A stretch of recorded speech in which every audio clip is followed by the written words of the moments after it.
Welcome to the Quantum Biology Collective podcast, where we break down the practical strategies of this emerging science, starting with healthy light habits and going wherever the quantum superhighway takes us. This is your host, executive and life coach Meredith Oak, with a quick reminder that podcasts are conversations, not consultations, and definitely not medical advice. We're here for informational purposes only.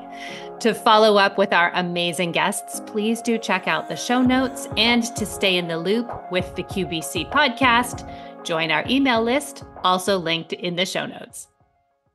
So there is a very specific kind of cadence to the way that we produce this podcast. As you may have noticed, sometimes we have episodes that are very information rich, with deep experts throwing a lot of details at you about how certain things work and how things function. And then other times we feature guests who are more story-based, sharing their experience, sharing their stories. And I do this on purpose because I think it's really important to remember that getting inundated with information is very satisfying, but it can also tip over almost into a kind of addiction, right? Like, tell me the next new thing, tell me the next new thing, tell me the next new thing. And what's really important, and I try to do this myself, is to ask, like, am I integrating what I already know? And I know personally, I go through phases where I'm just like on a tear to learn about, something piques my curiosity or it becomes important for me to know. And I'm just like down that rabbit hole and all I want to do is learn about it. And then there are other times where I kind of feel like, okay, you know what? I'm good for now. Just going to let all this marinate and process and integrate before I inundate myself with any more information. And I just wanted to put that out there because I do get comments from people on both sides. Sometimes people say like, oh, this one was really good. It had a lot of information, as though the value of anything is based on the amount of information that's in it. And sometimes I hear from people who are like, you know what? My nervous system really can't take it when you're just like dumping information on me all the time. Like, maybe just FYI, that's how I feel sometimes. So I think, I invite you to sort of explore where things land for you. And like, do you maybe feel annoyed when you don't get the information you are looking for? Or do you find it relaxing to just enjoy a conversation that talks about and processes that information? Because the information is really basically useless if we can't do anything with it. And I know for myself, once I've learned the details of something, I actually learn the most by being around people who have already integrated it and just listening to them and watching them and seeing how they are in the world. And it's like, oh, okay, right? So we're not studying for an exam here. This is our life. This is how we want to be living. So it's important to balance it out and to give space for what we need, even if we feel like that's maybe not what we want. So all that being said, my guest today, we ended up actually, I would put it in neither of, it's not a fire hose of information, but it's also not a story. It's actually just a conversation between myself and Dr. Catherine Clinton. Dr. Catherine Clinton is a naturopathic physician. She's based on the West Coast of the United States. She has a very busy practice. I'm a very well-respected and Instagram account with a lot of followers, and she hosts the Quantum Biology Wellness Summit, which is launching, I believe, today. There'd be links in the show notes, or you can Google Quantum Biology Wellness Summit. And Catherine has been living and breathing and applying the ideas behind quantum biology and circadian biology to her own life, to heal from chronic illness, to the lives of her patients. And also she teaches and shares this information very widely as well, on her summit and in different courses and things that she offers.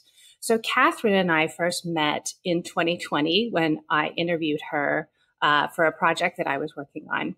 And so this conversation, we really just kind of process where things are at and what it's like to live inside of a new paradigm and to try and share that new paradigm in our current world. So we cover a lot of different areas. Catherine is really into the idea of quantum coherence.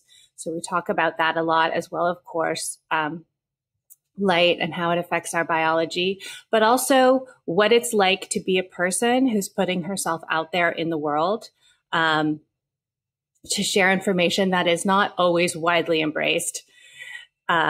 I'll just leave it at that. But I really do invite you to relax and enjoy this chat that Catherine and I had. It was a really healing conversation for me. And I'm really glad that we recorded it so that we could share it all with you. Enjoy. Catherine Clinton, Dr. Catherine Clinton, a naturopathic physician. Welcome to the QVC podcast.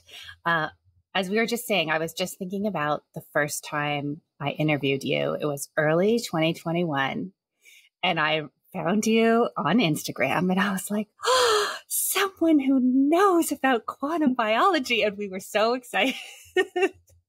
And since that time, a lot has changed. So if you could just start, maybe how you came to this and how you've seen things evolve over the last few years.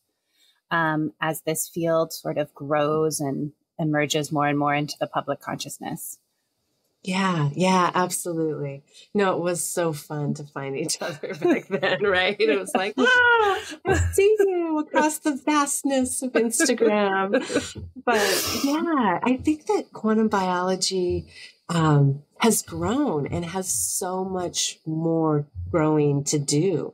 I think that I got started in looking at quantum biology from my own health journeys. And really the physician that I was working under was also my physician. And she was asking me to look at psychoneuroimmunology, which is just a big word for how our thoughts and emotions impact our body. And that's when I started looking at heart coherence.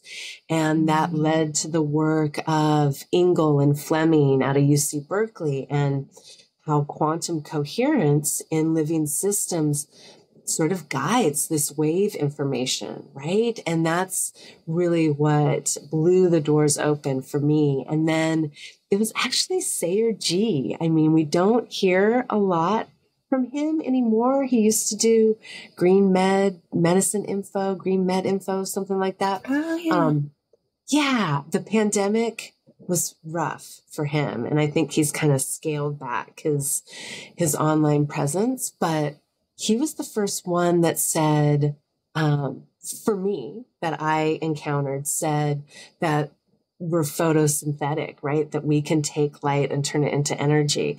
And that I just couldn't let go of that, right? I was like, what is he talking about?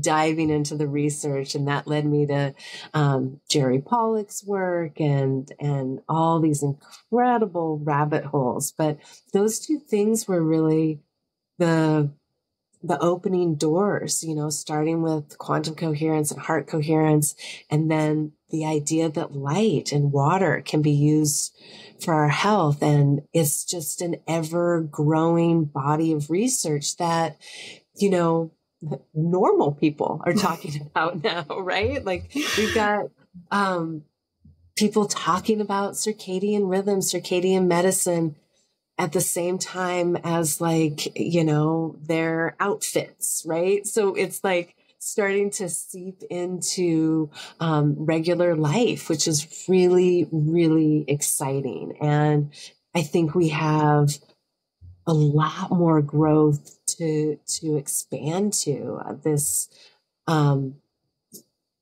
avenue of science that kind of merges some of these ideas that have been around about, plasma and plasma water, and how the universe isn't empty. It's filled with energy, and we can pick up on that wave information. And information is what guides biology. It's not chemicals. Those happen next, right? Those are a response to the information. And I think we have so many different levels, and that people are open to it. Like, I think that the pandemic really opened people's eyes to information that might not be readily given by mainstream media.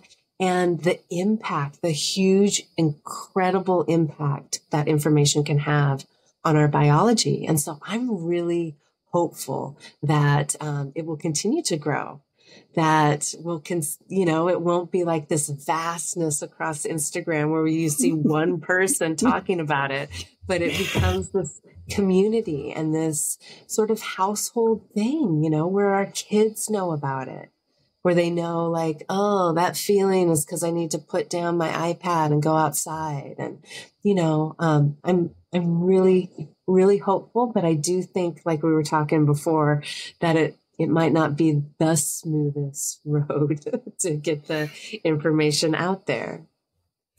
Yes, I think, we will likely be in for some ups and downs. And I do think, your point about the pandemic, and I really do think that it expedited this paradigm shift. I think it expedited a lot of paradigm shifts, but specifically for what we're talking about, the combination of people feeling so sick, the combination of people having that like uneasy feeling like that they were not getting the truth from places that they trusted, and they being told things that didn't quite make sense. Like I do think all of those factors created a dynamic where people maybe a little bit more willing or felt more called to like look outside what they normally would. Yeah, absolutely. And that self-reliance of like, oh, this is my body. This is my vehicle that I'm driving, and I need to find the roadmap, because some people are not, they don't have the right directions, right? Like, I want to know how to take care of my body, and I want to really invest the time into understanding how it works and understanding what things bring vitality and health. And I think that that's incredible. And I'm really excited that was sort of the silver lining out of those couple of years of not so silver events, right? I know. I think about it now and I was like, wow, like we locked everyone in their houses for months and months on end. Like that's just so crazy. Yeah, it's so wild. And we weaponize the human body, right? Like you could get in trouble for being human. You could be in trouble for going outside and being human. Like it became a weapon. That was so, so horrible. I mean, we could go into stories about this so dehumanizing. And it's like, no. We're humans. This is a human experience. And our grace and our health comes from embracing that humanity. But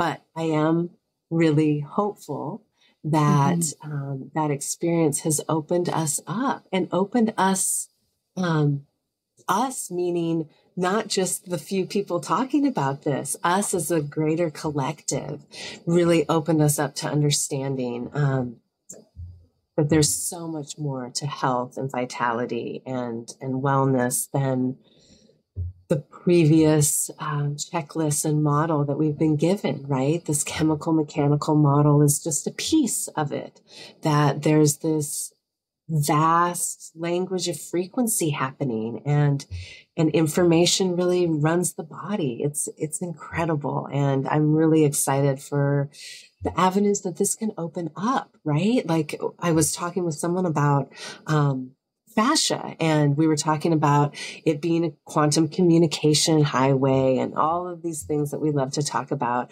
And then it's like, well, besides tending to it, where does that lead? That leads to so many different things. That leads to making surgery the last option, right? We can now use sound to do non-invasive yet deep visceral treatments.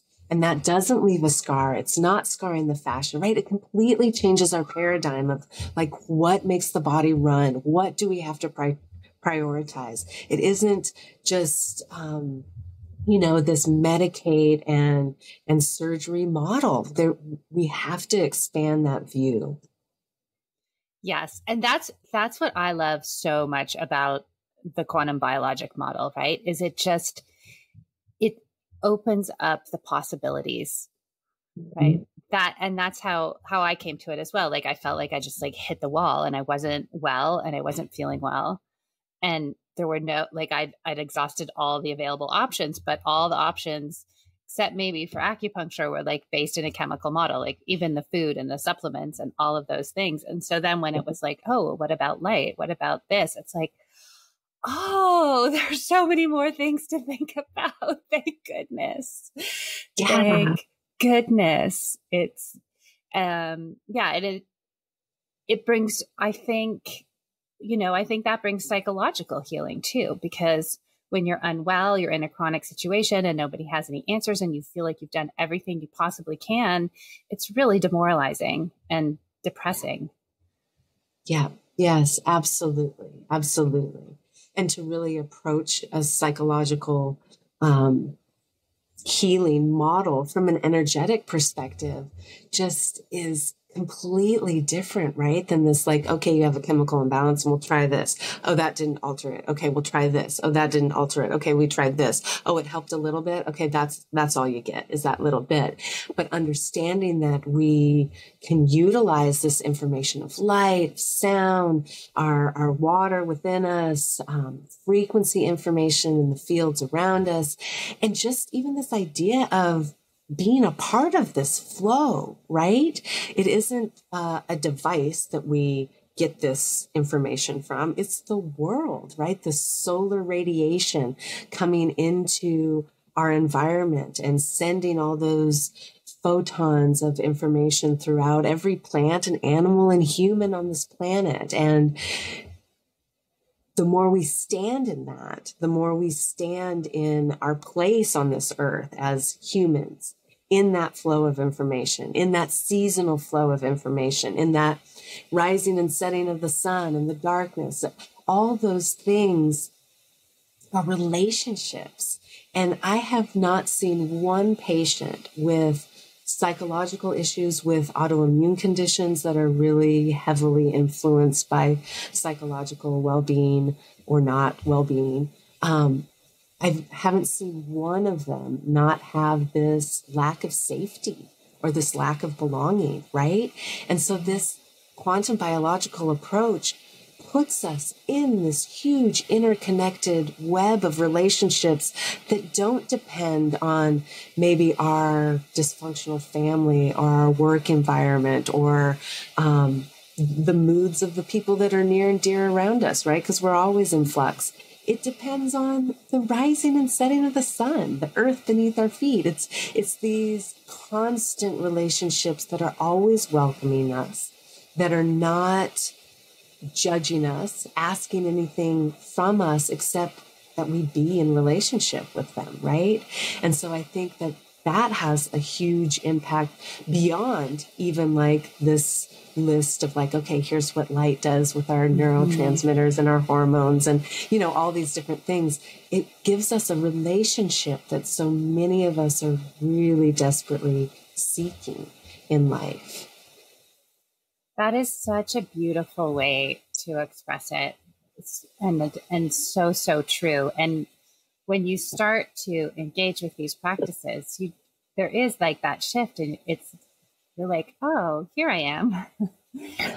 And it's like, we talk a lot about like lowering our toxic load, right? But we're also lowering our lack of safety load is sort of what you're describing here, right? It's like, for, all of the ways that our culture has evolved to make us feel isolated or cut off or not connected or not living in that sense of community that we evolved in to live in as humans.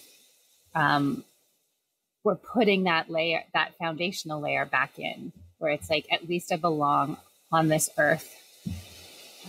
Yeah, in this, absolutely. On this grass, in this forest, on this balcony, under the sun. Yeah.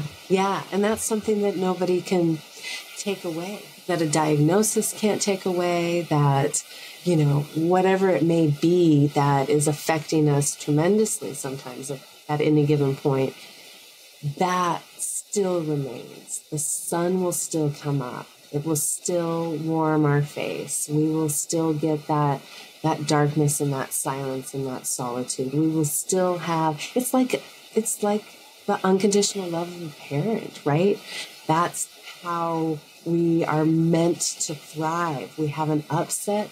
We run to that parent. They scoop us up.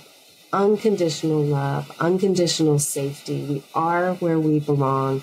The world around us offers that, right? The natural world around us offers us that same embrace. And that's one of the things I love is, I'll talk with patients or doctors I'm teaching about, okay, here's the checklist and here's the thing. But I know that checklist is going to turn into that safety and that sense of belonging and that relationship. And that, I think, is powerful medicine in and of itself. Yes, absolutely. It really, really is.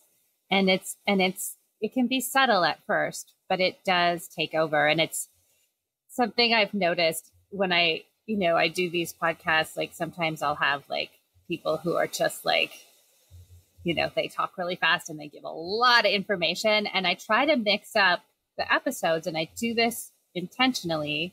Whereas if I have an episode like that, I'll try to then like intersperse it with people sharing their stories of recovery, or having, like something where it's more of an integrative conversation, because I do think there's this like information addiction that, it's like, okay, well, what's the perfect thing to do and why? And what about this? And what about this? And what about this? And what about, I'm like, just try it, see how you feel. Like, so yes, I do think we can like get overly caught up in the details of how and why everything works, which of course we love.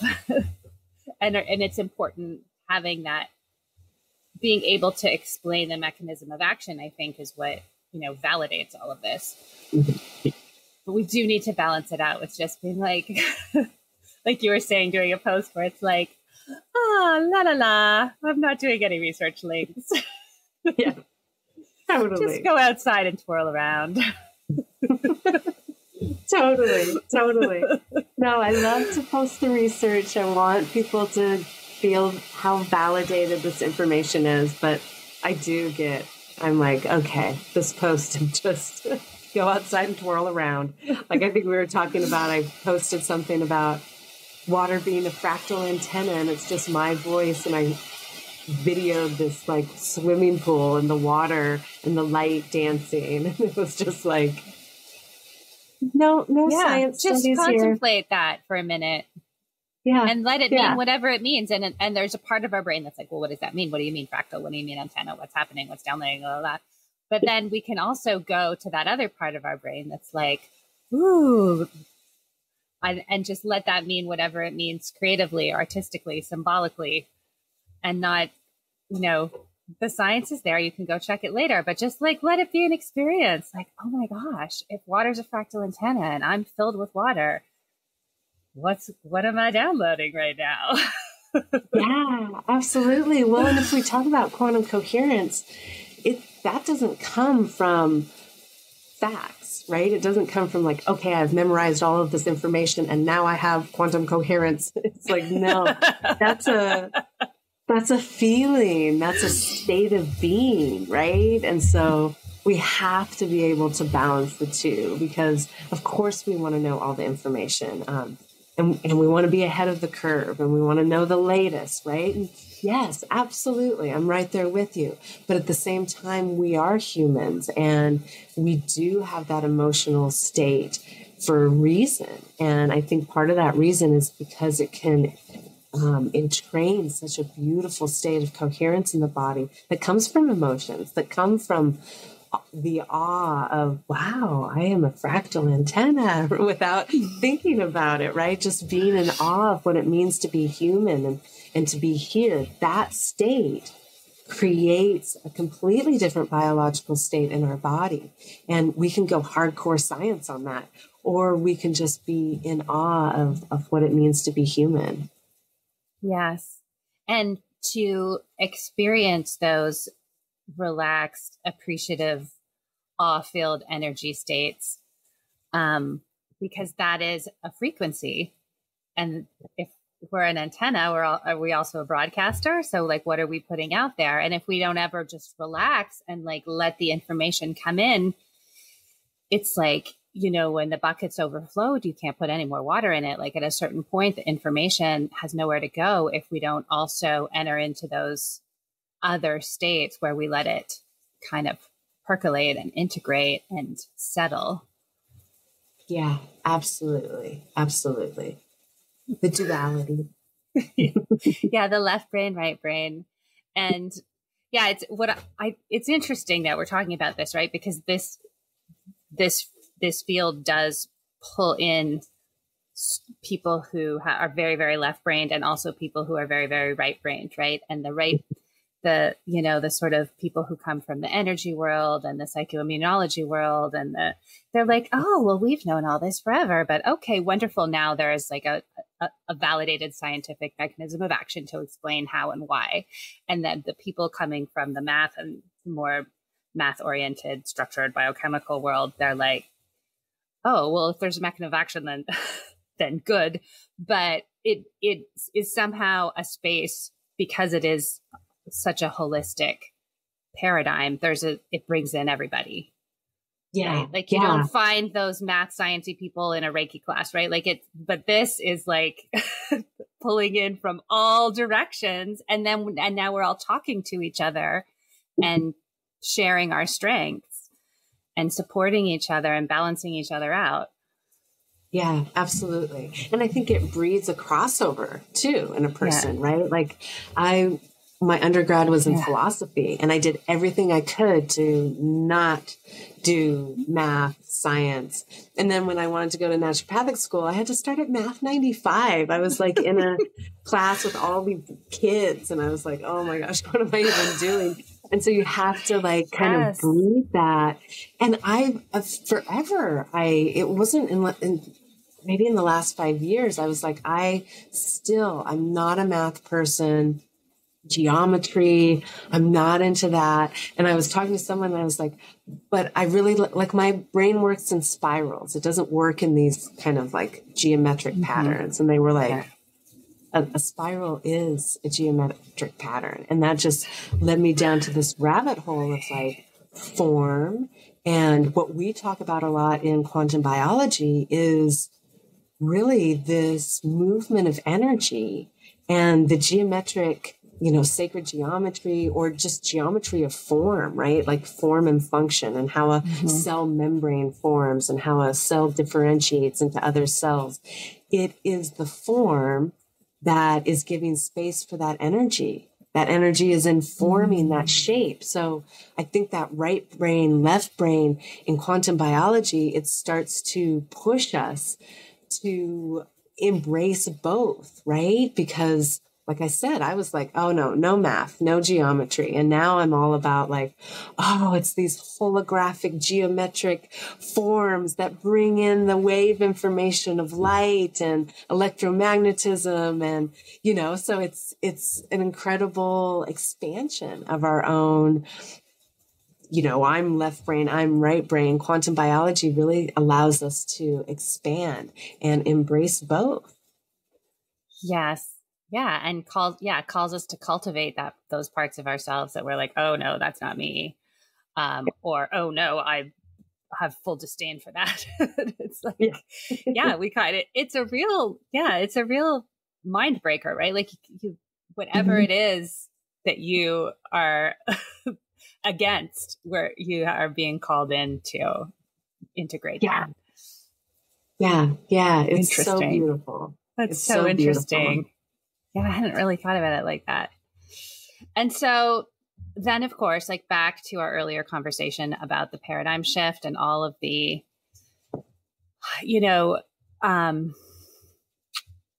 ups and downs that go with that.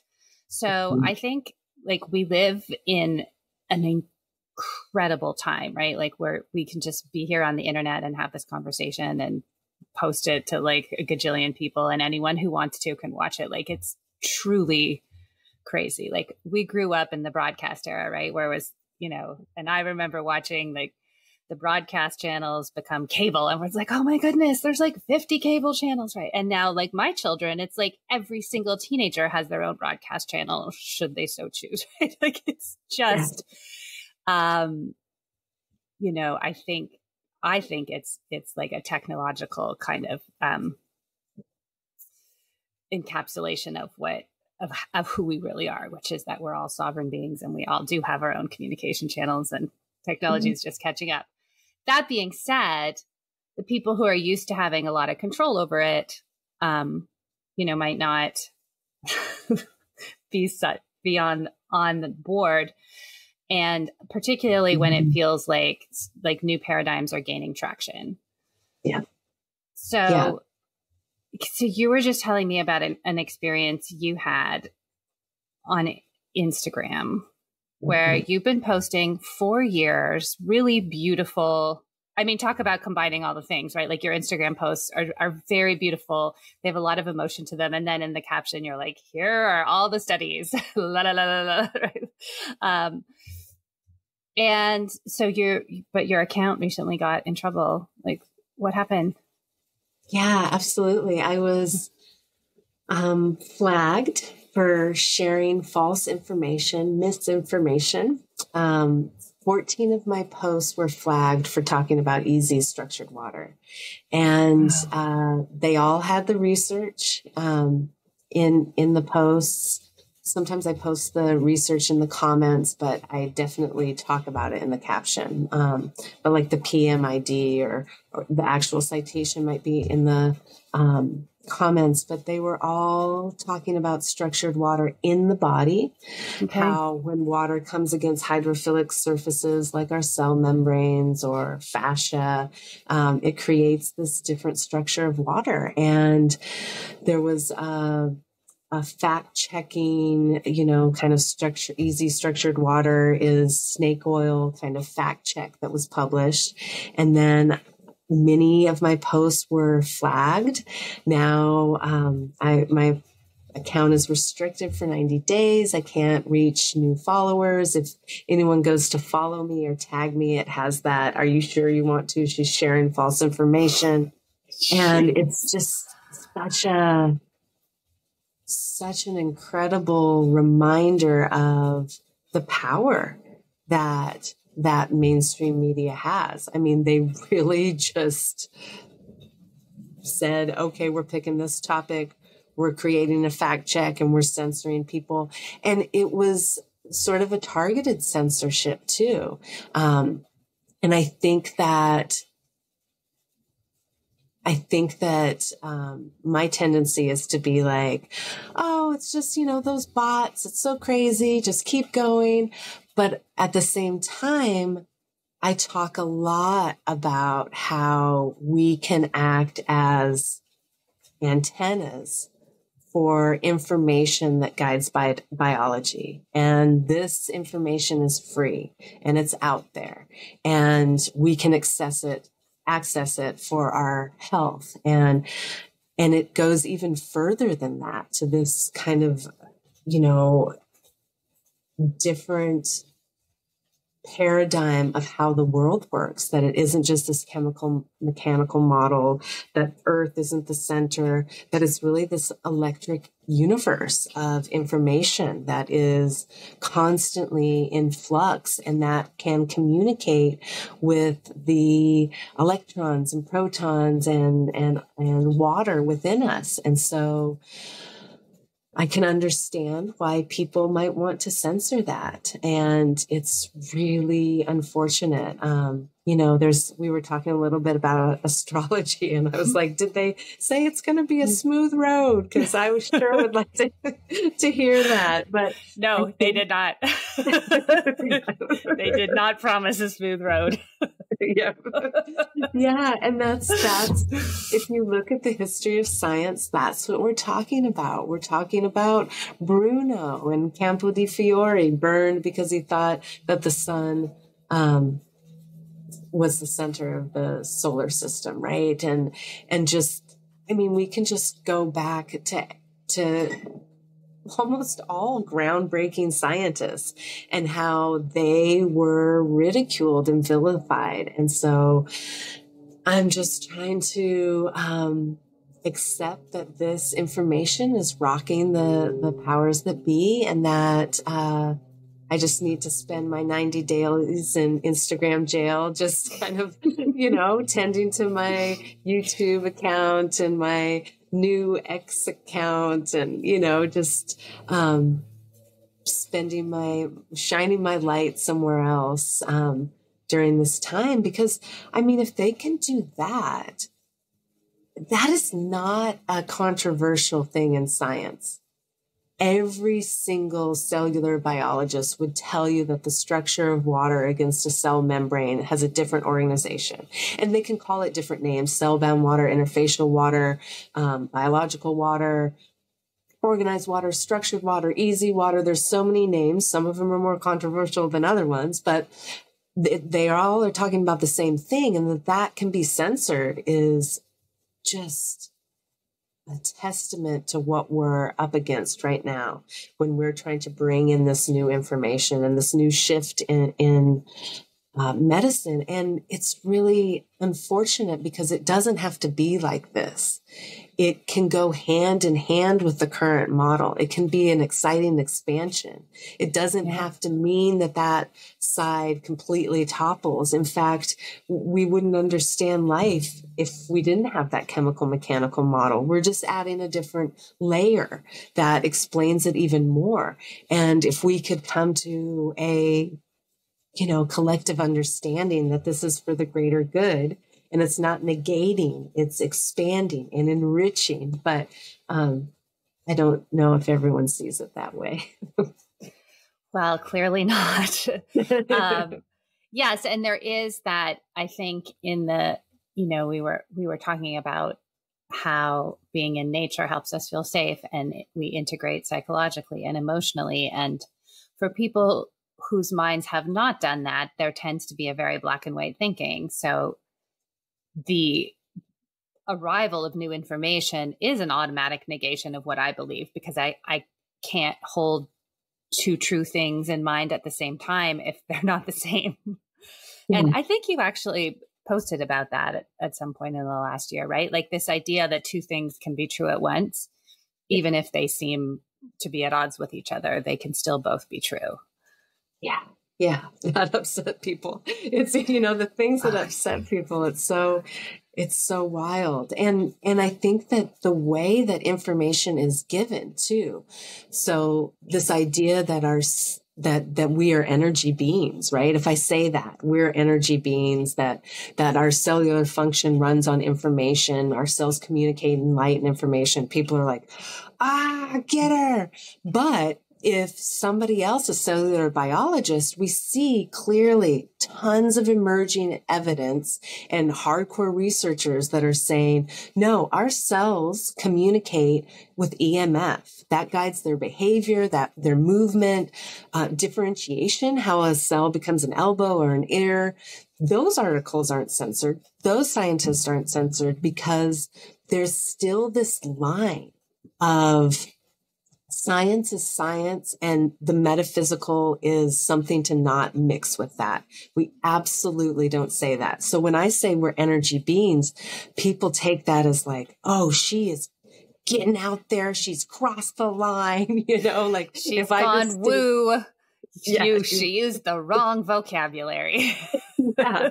And it's like, I'm literally talking about this, like one of the posts I had was about a review article that talked about all the different studies, loads of studies about how our cells run on electrical information, electromagnetic frequency communication, and the backlash that you get for using language that isn't dry. And I'm trying to pull people in with my Instagram. Yeah. I'm like, let's find a song that hits. Let's find some visuals that pull people in. Let's find a little title that piques people's interest. And then I try to walk people through the science. I try to bring people to that place of being in awe of our incredible bodies. But the scientific community can be really brutal about that, because there's still this dogma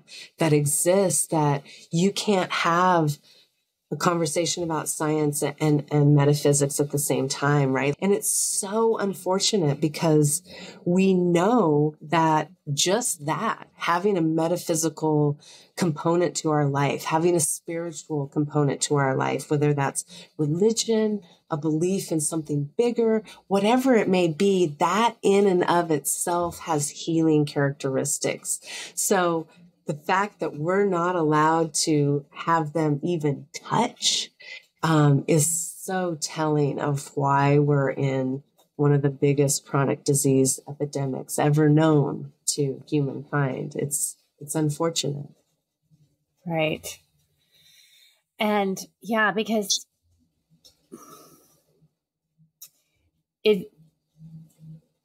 it's almost like, okay, well, there's all this research that says all of these things, but how you talk about it could get you in trouble, right? Like, it's like you could say that there is evidence of exclusion zone water appearing next to the fascia inside the la la la la la la la la. And then if you say so, there's a high chance that means that we're liquid crystal, absorbing frequency information. But then it's like, no, you can't talk about what it might mean. Yeah. You can't have that conversation in a public forum. And what I think, to me, and this is where I got so angry during COVID, was that the underlying message of that is that who's ever listening to this so-called misinformation is clearly not of sound mind enough to make their own decisions and come to their own conclusions, right? Like, we need to have some sort of credentialed expert of our choosing mediating all of this, because the masses, we can't just trust the masses to go out and listen to whoever they want. Like, that's the part that gets me, because I'm like, listen, I am the masses. I'm not a credentialed expert, but I'm perfectly capable of choosing who I listen to and why, and making an informed decision. Yeah, absolutely. Absolutely. And it's just telling of that power divide, right? Which is even more infuriating. That there's some that get to decide what the information is, and us poor plebs out here just, are at the mercy of that. And it's so interesting too, because it's really circumspect. So it's only certain things are put under such a high grain of scrutiny, right? And health being one of them. It's like, wow, not giving us the freedom to choose about our own body, to explore the information out there is just such a modern tragedy that we're seeing play out. And I wish that there was some, like, okay, let's look at the misinformation. You think it's misinformation, even though there's lots of research. You think it's misinformation. What is the consequence of us following this misinformation? Right? If I'm telling you to drink bleach, or to, I don't even know, do something crazy and immediately harmful, then maybe we want to be a little bit strict with that. I first was censored on Instagram for the hashtag sunshine. So What? Yeah, at the end of 2019, that was the big censoring thing. You couldn't use the hashtag sunshine. And it's like, okay, so can we look at the side effects of someone going outside, or somebody tending to the water inside of them? Can we kind of have some kind of gauge here where we're understanding how dangerous the dangerous misinformation really is, and allow people access to things that aren't immediately harmful? Allow a little bit more benefit of the doubt for us to have a brain that we can use. Yes. It's wild. It's really crazy. See, but this is, I think really frustrating, right? Because I, and I just did something on Instagram about this as well, where I talk to people and I explain, I try to, in a low key way, explain why circadian rhythms matter so much. I don't even go quantum. Most people are not ready for that. So that's fine. We talk circadian. And then I so often have people circle back and they're like, yeah, I mentioned that to my doctor and they were kind of like, what? Yeah, that doesn't really matter that much. So thanks, Meredith. But like my doctor didn't know. Who are you, lady? Yeah. And it's confusing because it's like, listen, I don't know what, like your doctor didn't read the 90,000 published articles on how important circadian rhythms are to overall human health. Yeah. Like they didn't read them. And so they're just going to be like, yeah, it doesn't matter. But it's so confusing if you're just a person in the world trying to figure out what to do and how to live well. And so then when you have someone like yourself offering really good, accessible information that connects with people emotionally, and you're like, oh, but she's a dangerous misinformation purveyor. And then you've, 5 years ago, I would have been like, oh, I guess I won't follow her. Like, well, nope. Because I hadn't cultivated my own level of discernment to be able to like make those decisions on my own. And so you have all these people who are losing access to these ideas that could change their lives.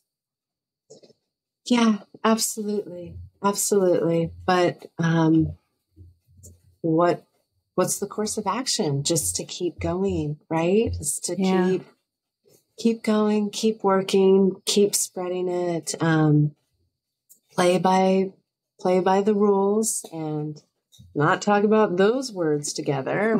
I'll have to talk about something else because hydration and what's happening in our body with water is foundational. And the science is clear with that. And I know that there's a lot of debate about the structure of easy water. Is it really hexagonal? Is it this? Is it that? Okay, sure. Yeah, that's a debate. That's still to be discovered or agreed upon. But that it exists doesn't, right? That it has power and has all these implications for our health. That isn't something that we should still be in such disagreement about. I mean, you can even call hydrogen water, that structured water, right? And just the amount of research on that is just mind-blowing and really, really incredible. This is something that our doctors should know about. And we're in this unfortunate situation where not only do we have to wade through the information and see, what we think is valid and not. But then the onus is really on us to bring that up in a public forum, to bring it up to our doctors enough times. So a doctor has been like, okay, in the last month, I've had so many patients talking about this crazy circadian medicine that I'm going to take some time out of my really, really overwhelmed and busy schedule to look into that and see whether it's valid, right? It's unfortunate, but that seems to be the dynamic that we're in. Right. And that's a really good point too about being overwhelmed and busy. Mm-hmm. I think that's something that's definitely a main culprit in our chronic illness epidemic is that, the more overwhelmed, the busier we are, the more a solution like, going for a walk in the park for half an hour. It's like, what? Don't you know how busy I am? I just need that pill, right? Like, and you know what? Like fair. It does feel like that. And then we block out, we don't have time to research and we don't have time to think about things. And I think it is, a foundational dynamic to our current dilemma. Okay. So Instagram's being weird. However, we still have wonderful venues like podcasts, and you have a summit coming up, the Quantum Biology Wellness Summit. Is that correct? That's wonderful. Right. The Quantum Biology Wellness Summit. It opens today. This podcast will drop on September 12th, which is when it all goes live. So all of the links to join the summit are in the show notes. Please go find it, right? Support Catherine, support all of the amazing researchers and scientists and practitioners that she's interviewed and has been in, she's done this every year and it's always so good.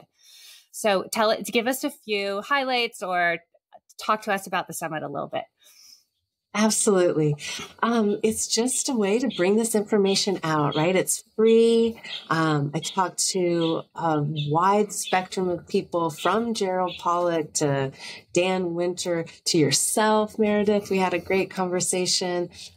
So many different perspectives on a new paradigm for health, looking at this quantum biological level of action in the body. And it's just fascinating. And I've got people like Veda Austin talking about water. Fun. Oh, those are all such amazing people.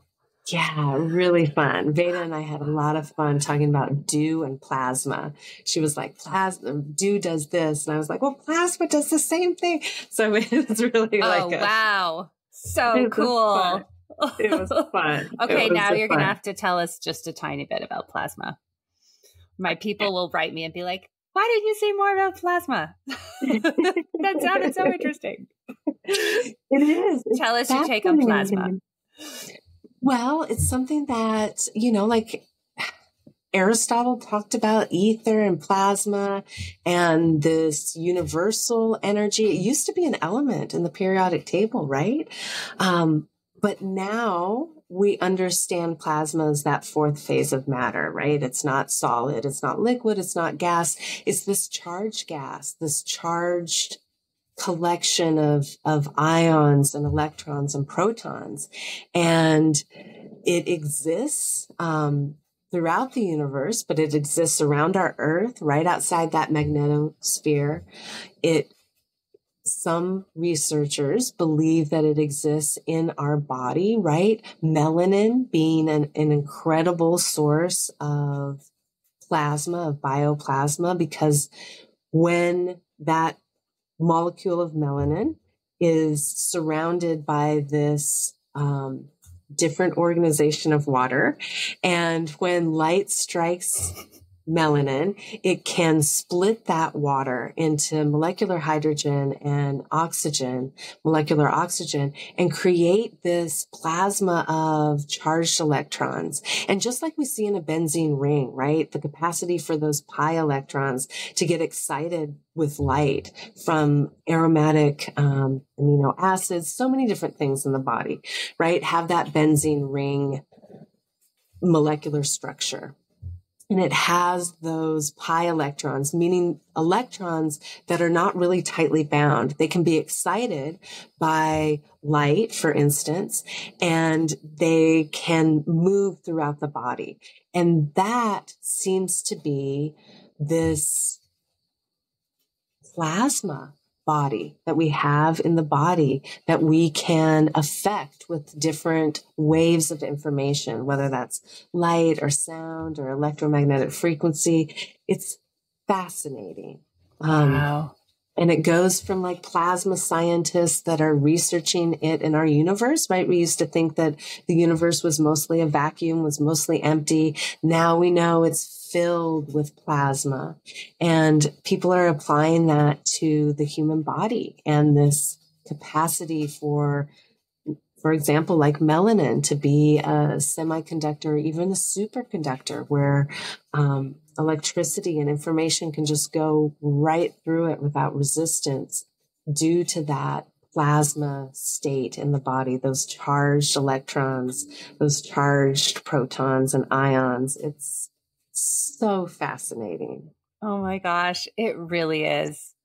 It's, it's such an exciting time, like to have all of this research being done and to live in a world connected enough that everybody can talk about it. Like, there are things, there's Instagram jail, but then there's also all this other great stuff.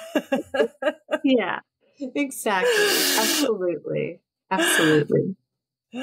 All right. So everyone, listen, if you enjoy this podcast, you will really love Catherine's Summit. I'm sure most of you are regular attendees of Catherine's Summit. But for those of you who are just hearing about it for the first time, definitely go and sign up and go follow Catherine on Instagram and ignore the warning. It's Dr. Catherine Clinton is her handle.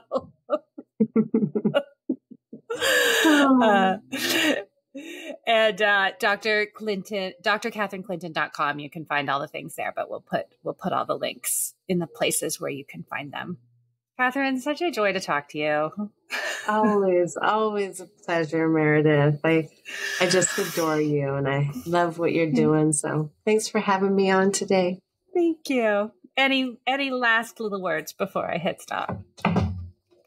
No, I just appreciate you and the community, the listeners, for being a part of this paradigm shift. I think it's needed, and I appreciate each and every person involved. So thank you. Thank you. Yeah, and that's a great point. Thank you all for listening. We're creating a more photogenic field. Maybe we'll do a podcast on that one time. He got put in jail too. Well, I mean, academic jail. Okay, we'll stop. Thank you, everybody. Woohoo! You made it to the end of another episode. Thank you so much for joining us on this exploratory adventure into new realms. Your energy and support are building a different world, and I am so grateful to be on this journey with you. Take care, and thanks.